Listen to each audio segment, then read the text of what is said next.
Hello everyone, welcome to Pediatric Therapy Lessons. இன்னைக்கு topic atypical rolling, the missing pubic bone strike. கருவில் இருக்கும்போதோ அல்லது பிறக்கும்போதோ அல்லது பிறந்த சில மாதங்களில் ஏற்படுற வளர்ச்சி பாதிப்புகளாலேயோ அல்லது ஜெனட்டிக் காசஸ் அதாவது மரபணு சார்ந்த காரணங்களால் ஏற்படக்கூடிய வளர்ச்சி பாதிப்புகள் அதனாலேயோ குழந்தைங்க மாறுபட்ட வளர்ச்சியில் வருவாங்க. அதை ஏடிபிக்கல் டெவலப்மெண்ட்னு சொல்கிறோம். காரணங்கள் எதுவாக இருந்தாலும் ஒரு ஏடிபிக்கல் டெவலப்மெண்ட்னு வந்தப்போ ஒரு பீடியாட்ரிக் ஃபிசியோதெரபிஸ்டோட வேலை அந்த குழந்தையோட மூமெண்ட் பேட்டர்ன்ஸை ஆப்டிமைஸ் பண்ணி கிட்டத்தட்ட நார்மல் மூமெண்ட் பேட்டர்ன்ஸ் அதாவது ஆப்டிமல் மைல்ஸ்டோன்ஸை அச்சீவ் பண்ண வச்சு ஆப்டிமல் டெவலப்மெண்ட்டுக்கு வழி செய்கிறது தான். இன்றைக்கி மாறுபட்ட வளர்ச்சியில் அதாவது ஏடிபிக்கல் டெவலப்மெண்ட்டில் வர குழந்தைங்க ரோல் ஓவர் பண்ணுறதுக்கு என்ன சேலஞ்சஸ் ஃபேஸ் பண்ணுவாங்க அண்ட் அதுக்கு ப்ரோஆக்டிவ் பேரண்ட்ஸ் எப்படி உதவலாம் அப்படிங்கிறது தான் இன்றைக்கி டிஸ்கஸ் பண்ண போகிறோம். நார்மலாக குழந்தைங்க ரோல் ஓவர் ஆகும்போது காலை க்ராஸ் பண்ணும்போதே தலையும் சிங்க்ரனைஸ்டாக தூக்கி இப்படி ஸ்மூத்தாக ஒரு ரோல் ஓவர் பண்ணணும். ஆனால் ஏடிபிக்கல் டெவலப்மெண்ட்டில் காலை க்ராஸ் பண்ணிக்கிட்டு தலை தரையில் இருந்து மேலே எழுப்பாமையே குழந்தைங்க காலை கிக் பண்ணி ஒரு மொமெண்டம் ஃபோர்ஸ் க்ரியேட் பண்ணி குப்புற விழ ட்ரை பண்ணுவாங்க.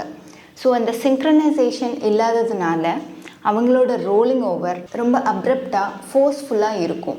காலை க்ராஸ் பண்ணி தலை மேலே எழுப்பாமல் இப்படியே இருந்து மொமெண்டம் க்ரியேட் பண்ணி ரோல் ஓவர் ஆக ட்ரை பண்ணுறதுனால இப்படி ஆன் ஃபேஸ் ஒரு ஃபால் ஆன் ஃபேஸ் நடக்கும்.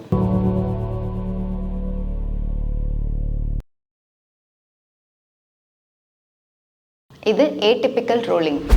அதே போல் இந்த மாதிரியும் நடக்கலாம். குழந்தையோட தலை பக்கவாட்டில் இருந்து உடம்பு இன்னொரு பக்கம் கால் ஒரு பக்கம்னு ஒரு புவர் அலைன்மெண்ட்டில் இருந்தாலோ இல்லை ஏடிஎன்ஆர் நம்ம இதுக்கு முன்னாடியே ஒரு வீடியோ பார்த்துருக்கோம்.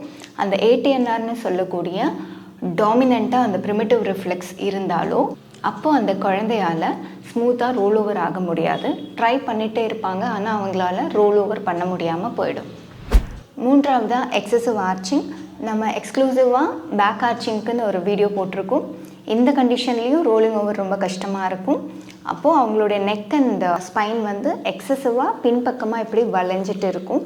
ஸோ அவங்க படுத்துட்டு இருக்கும்போது அதிகமாக இப்படி ஆர்ச்சிங்க்கு தான் போவாங்க தவிர அவங்களால சைடில் டேர்ன் பண்ணி அப்படி குப்புற விழ முடியாது. இந்த ஏடிபிக்கல் மூமெண்ட் பேட்டர்ன்ஸால் மைல்ஸ்டோன்ஸ் அச்சீவ் பண்ண முடியாத இந்த குழந்தைங்களுக்கு சக்ஸஸ்ஃபுல்லாக ரோல் ஓவராக எப்படி ஃபெசிலிட்டேட் பண்ணலாம். இந்த குழந்தைங்களை டம்மிக்கு ரோல் ஓவர் பண்ணும்போது அவங்க காலை க்ராஸ் பண்ணி சைட் லைன் பொசிஷன் போகும்போதே ஹெட்டை ஜென்டலாக சப்போர்ட் பண்ணி மேல் நோக்கி பிடிச்சு மிட்லைன் அலைன்மெண்ட்டு வர மாதிரி பொசிஷன் பண்ணணும். அதாவது ஹெட், ட்ரங்க் அண்ட் லெக்ஸ் ஒரு நேர் கோட்டில் நம்ம பொசிஷன் பண்ணணும். அதுக்கப்புறம் தலையில் இருந்து இடுப்புக்கு அவங்க வெயிட்டை ட்ரான்ஸ்ஃபர் பண்ணணும். Weight transfer head to pelvis அப்படி நடக்கும்போது ஸ்லோவாக பெல்விஸில் ஒரு சுழற்சி கொடுக்கணும், அதாவது ரொட்டேஷன். அப்படி நம்ம ரொட்டேட் பண்ணும்போது பியூபிஸ் போன் கிரவுண்டில் ஸ்ட்ரைக் ஆகும். That is called pubic phone strike. இந்த பியூபிக் போன் ஸ்ட்ரைக் நடக்கிறதுனால ஸ்மூத் ரோலிங் ஓவர் நடக்கும்.